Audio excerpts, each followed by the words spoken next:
Assalamualaikum warahmatullahi wabarakatuh. Perkenalkan, nama saya Melati Dwi Hurul Aini. Saya merupakan mahasiswa dari STAI Nurul Falah Air Molek, Prodi Ekonomi Syariah semester 4. Baiklah, pada video kali ini saya akan menjelaskan mengenai manajemen pemasaran bank dan bank syariah. Apa itu pemasaran?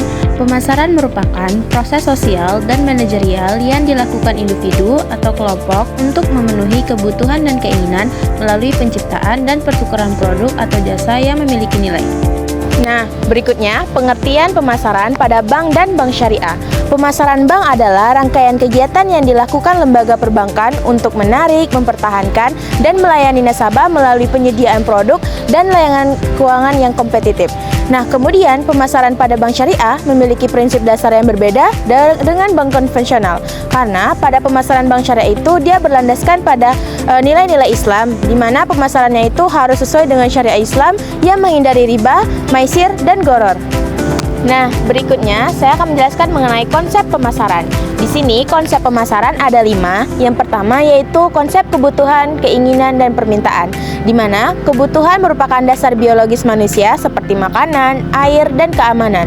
Lalu keinginan yaitu kebutuhan yang dibentuk oleh budaya dan kepribadian individu. Sedangkan permintaan yaitu keinginan terhadap produk yang didukung oleh daya beli. Nah, konsep pemasaran yang kedua yaitu produk dan layanan. Pada bank dan bank syariah harus mampu menawarkan produk dan jasa yang sesuai kebutuhan nasabah seperti tabungan, giro, deposito, pembiayaan, dan layanan digital banking. Nah, konsep yang ketiga yaitu nilai biaya dan kepuasan. Nasabah akan memiliki produk atau layanan yang memberikan nilai tertinggi, yaitu selisih antara manfaat yang diterima dan biaya yang dikeluarkan. Nah, pemasaran yang efektif akan meningkatkan kepuasan nasabah. Konsep pemasaran yang keempat yaitu pertukaran dan transaksi. Pemasaran yang melibatkan pertukaran nilai antara nasabah dan bank, yaitu di mana bank syariah pertukarannya itu harus berdasarkan akad yang secara syariah. Konsep pemasaran yang kelima yaitu hubungan dan jaringan, di mana membangun hubungan jangka panjang dengan nasabah menjadi kunci keberhasilan dalam pemasaran melalui CRM. Nah, berikutnya itu penjelasan mengenai sistem pemasaran bank, di mana sistem pemasaran bank ini dapat meliputi beberapa komponen seperti yaitu pertama, segmentasi pasar. Bank membagi pasar berdasarkan geografi yaitu usia pendapatan, geografis yaitu wilayah, fisikografis yaitu gaya hidup, dan perilaku pada transaksi. Misalnya, bank syariah itu bisa menargetkan konsumen muslim yang ingin menjalankan prinsip keuangan syariah. Nah, sistem pemasaran yang kedua yaitu ada targeting, yaitu setelah segmentasi dilakukan, bank dapat menentukan segmen mana yang menjadi prioritas. Seperti bank konvensional bisa menargetkan pengusaha UMKM, sedangkan bank syariah bisa menargetkan komunitas pesantren atau lembaga zakat. Nah, sistem pemasaran yang ketiga yaitu ada positioning, yaitu membentuk citra yang kuat di benak nasabah. Seperti bank konvensional bisa memosisikan diri sebagai bank yang cepat dan efisien, sementara bank syariah bisa menekankan nilai keadilan dan keberkahan. Kemudian sistem pemasaran yang keempat itu ada marketing mix atau yang kita kenal yaitu dengan bauran pemasaran 7P, yaitu yang pertama ada produk, yang kedua ada price, yang ketiga ada flash, yang keempat ada promotion, yang kelima ada people, yang keenam ada proses, dan yang ketujuh ada physical evidence.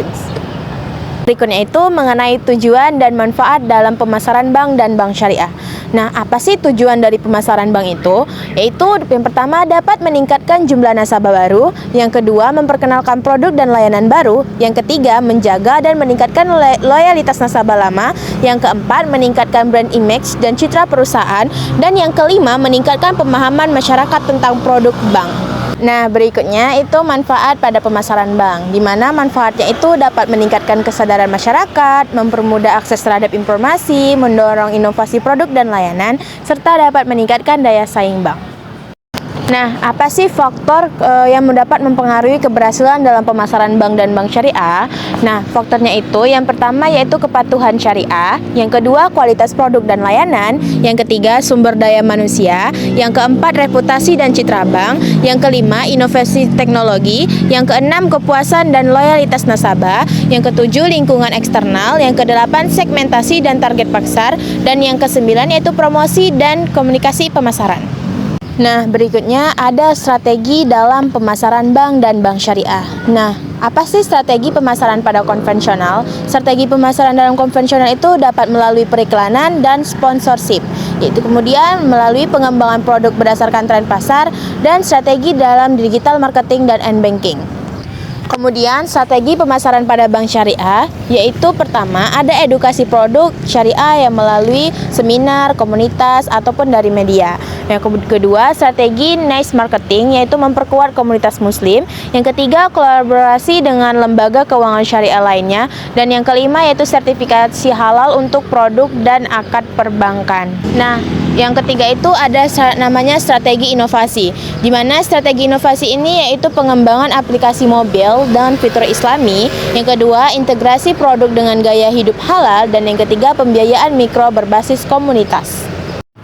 Nah, penjelasan berikutnya itu mengenai strategi dalam menentukan harga, di mana strategi menentukan harga pada bank konvensional itu dia berdasarkan suku bunga dan acuan Bank Indonesia serta memperhitungkan risiko biaya operasional dan laba. Sedangkan strategi menentukan harga pada bank syariah itu berdasarkan akad seperti mudharabah, murabaha, dan ijaro. Kemudian juga strateginya itu di mana harganya bersifat tetap dan transparan, tidak ada bunga atau penalti keterlambatan, dan juga penyesuaian harga dalam mempertimbangkan prinsip keadilan dan tidak memberatkan nasabah. Nah, mungkin sekian penjelasan mengenai pemasaran dalam bank dan bank syariah. Mungkin cukup sekian yang dapat saya sampaikan.